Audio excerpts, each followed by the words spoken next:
విద్యుత్ division office వద్ద artisan ఉద్యోగులు నిరసన తెలిపారు. తమ డిమాండ్లను నెరవేర్చాలని డిమాండ్ చేశారు. గత 30 ఏళ్లుగా సమస్యల పరిష్కారం కోసం పోరాడుతున్నామని జేఏసీ స్టేట్ ప్రెసిడెంట్ రామ్మోహన్ తెలిపారు. ఇప్పటి వరకు సమస్య పరిష్కారం కాలేదని వాపోయారు. విద్యుత్ స్తంభ మేనేజ్మెంట్ తమను గుర్తించడం లేదంటూ అసహనం వ్యక్తం చేశారు. తమను విద్యుత్ సంస్థ ఉద్యోగులుగా గుర్తించాలని కోరారు. గ్రేడ్ విధానాన్ని అమలు చేయాలన్నారు.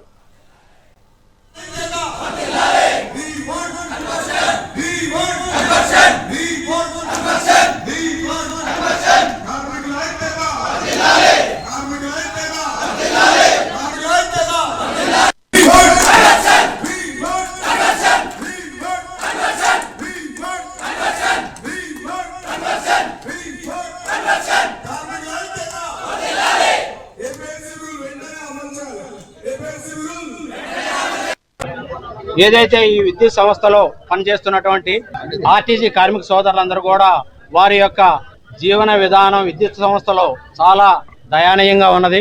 దాని నిమిత్తం ఎన్నో దఫాలుగా విద్యుత్ సంస్థకి వాళ్ళు నోటీస్ ఇచ్చి మాకు ఇబ్బందులు ఉన్నాయి, దాన్ని సాల్వ్ చేయమండి అంటే మేనేజ్మెంట్ ఎటువంటి పరిస్థితుల్లో మేనేజ్మెంట్ కానీ అటు గవర్నమెంట్ కూడా స్పందించడం లేదు. దానిలో భాగంగా 8వ తారీఖు నుంచి సమ్మెకి దిగటం అనేది జరిగింది. ఆ సమ్మెలో భాగంగా ఆర్టీసీ కార్మిక సోదరులందరూ కూడా ఈ రోజు ఇక్కడ కేపీహెచ్బి సబ్స్టేషన్ దగ్గర నిరసన తెలియజేయడం జరుగుతున్నది. వీరు చేయటానికి దయచేసి మీడియా ద్వారా నేను మేనేజ్మెంట్ను కానీ అటు గవర్నమెంట్ను కానీ రిక్వెస్ట్ చేస్తూ ఉన్నాను.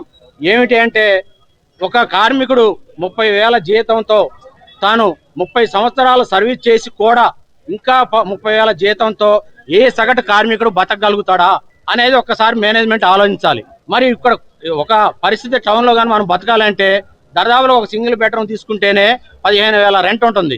అటువంటి తరుణంలో తనకు వచ్చే 30,000 జీతంతో తన ఫ్యామిలీని ఏ విధంగా బతికించుకోగలుగుతాడు, తన పిల్లల్ని ఏ విధంగా చదివించుకోగలుగుతాడు?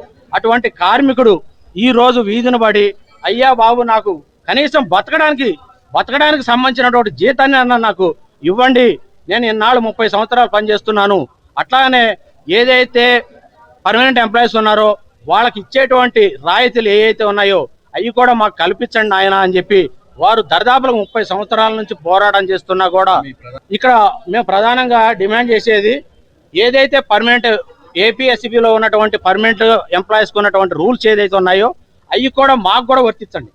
దానివల్ల కనీసం మా జీవన విధానం బాగుపడుతుందని అడుగుతా ఉన్నాం. లేదు మీరు కనీసం స్టాండర్డ్ రూల్స్ మీరు ఏదైతే డిపార్ట్మెంట్ ఒప్పుకున్నదో 5 సంవత్సరాలకు ఒకసారి గ్రేడ్ ఇవ్వాలి. అటువంటి గ్రేడ్ కూడా ఇప్పుడు ఇవ్వట్లేదు. ఆ గ్రేడ్ ఇవ్వటం వల్ల కనీసం మాకు కొంత ఒక 1000 రూపాయలైనా పెరిగే అవకాశం ఉంది.